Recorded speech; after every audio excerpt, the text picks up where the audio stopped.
सनातन धर्म के धार्मिक स्थलों को किस रूप में भव्य होना चाहिए, वह दृश्य श्री राम जन्मभूमि का यह भव्य मंदिर सनातन धर्म के सभी स्थलों के लिए एक नई प्रेरणा का केंद्र बिंदु बनने वाला है। याद रखना, राष्ट्रीय एकात्मता की कड़ी मजबूत होगी, सनातन धर्म भी मजबूत होगा, देश भी मजबूत होगा, हम सब भी मजबूत होंगे। जातीयता की खाइयां चौड़ी होंगी, क्षेत्र और भाषाई आधार पर हम विभाजित होंगे, तो इसका खामियाजा सबसे पहले हमारे पूज्य धर्म स्थलों को ही भुगतना पड़ेगा। राम तो हमारे लिए राष्ट्र के प्रतीक हैं। राम है तो राष्ट्र है, और राष्ट्र है तो राम है। दोनों को अलग करके नहीं देखा जा सकता है, दोनों एक दूसरे के पूरक हैं। श्री राम जन्मभूमि तीर्थ क्षेत्र न्यास ने पिछले 4 वर्ष के दौरान न दिन देखा न रात देखा, न धूप देखी न बरसात देखी, सबकी परवाह, किसी की भी परवाह किए बगैर केवल एक ध्येय के साथ कि रामलला की प्राण प्रतिष्ठा के कार्यक्रम के साथ जुड़ने के साथ ही मंदिर को भव्य स्वरूप देकर के कोटि कोटि राम भक्तों के अनुरूप यहां पर उस प्रकार की व्यवस्था देना, और उसके लिए न्यास निरंतर अहर्निश लग करके उसके लिए कार्य कर रहा है। बहनों और भाइयों, भक्तों की इच्छा के अनुरूप भले ही वहां पर सुविधाओं को आगे बढ़ाने का काम जिस मजबूती के साथ चल रहा है, पूरा परिसर एक बार भव्य रूप में आ जाएगा, तो सचमुच सनातन धर्म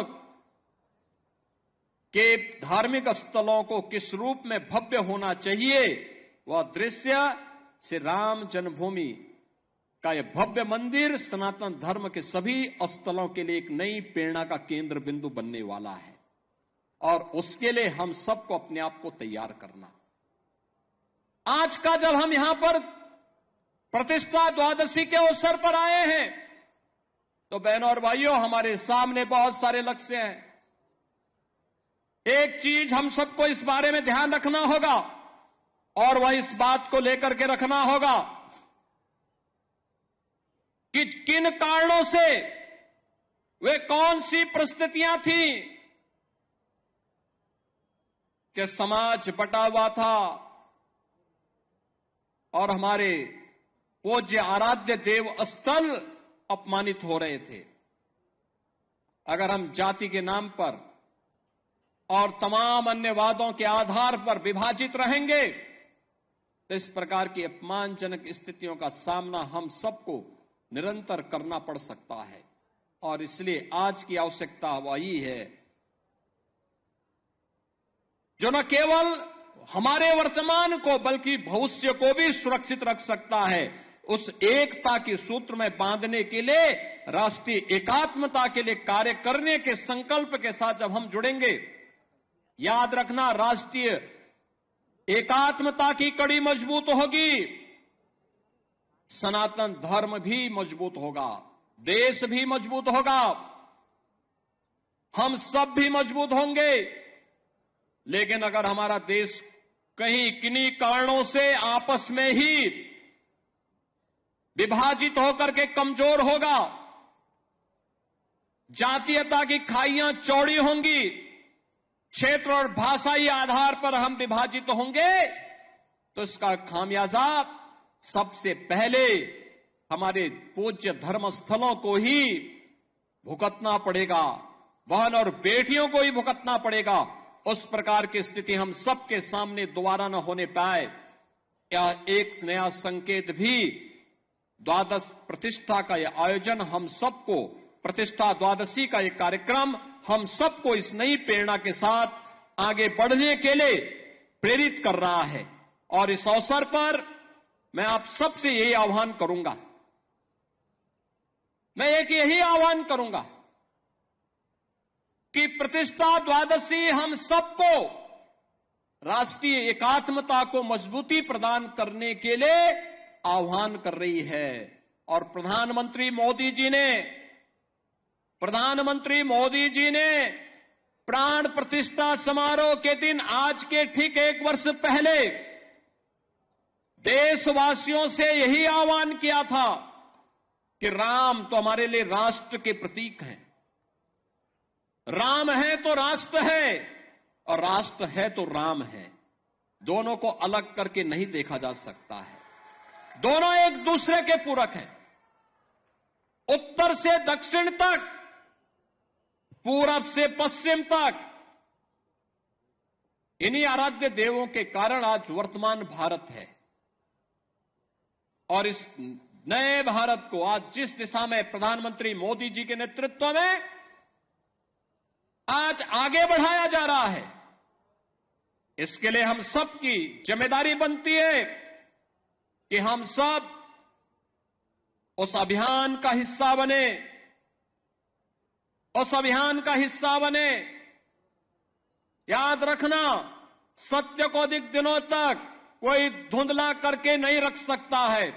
सत्य एक दिन सबके सामने उजागर होगा, और सत्य का उजागर होना ही अयोध्या में राम जन्मभूमि पर प्रभु रामलला के भव्य मंदिर के निर्माण के रूप में हम सबके सामने सत्य के रूप में देश और दुनिया देख रही है।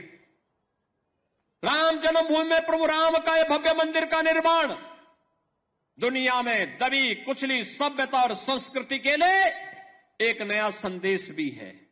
लोकतांत्रिक तरीके से, संविधान सम्मत तरीके से भी अपने अधिकार लिए जा सकते हैं। यह अधिकार अयोध्या में राम जन्मभूमि के लिए हुए अनगिनत बलिदान और उन सब मूल्यों के साथ अग्नि परीक्षा के दौर से बार बार गुजरने के बावजूद भी अपना धैर्य न खोना इस अभियान का हिस्सा रहा है। हम सब निरंतर इस पथ के अनुगामी बनेंगे, इस विश्वास के साथ। परसों से प्रयागराज की धरती पर महाकुंभ का भी आयोजन होने जा रहा है,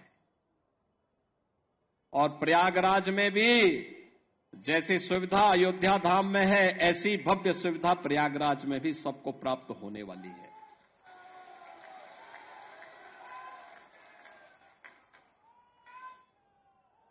हम लोग कल ही वहां से आए हैं, पूरी व्यवस्था देख करके, अंतिम स्वरूप दे करके। और आप देखिए, कुंभ का मतलब, महाकुंभ का मतलब क्या होता है। देखिए, श्रद्धावान लभते ज्ञानम। आपकी श्रद्धा है तो बुद्धि, ईश्वरीय शक्तियां अपने आप दे देती हैं। और वही आज आपको वहां पर प्रयागराज में देखने को मिल रहा होगा।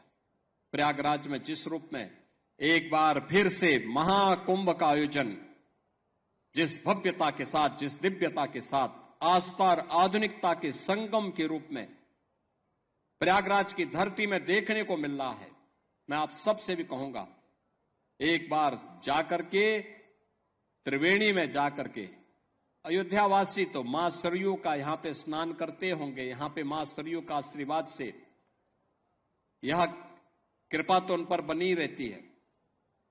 संगम में जाकर के एक बार जरूर देखिएगा व्यवस्था कैसे होनी चाहिए, कैसे सिस्टम अपने आप पूरी व्यवस्था को आगे बढ़ाता है, और सनातन धर्म का गौरव कैसे आगे बढ़ेगा।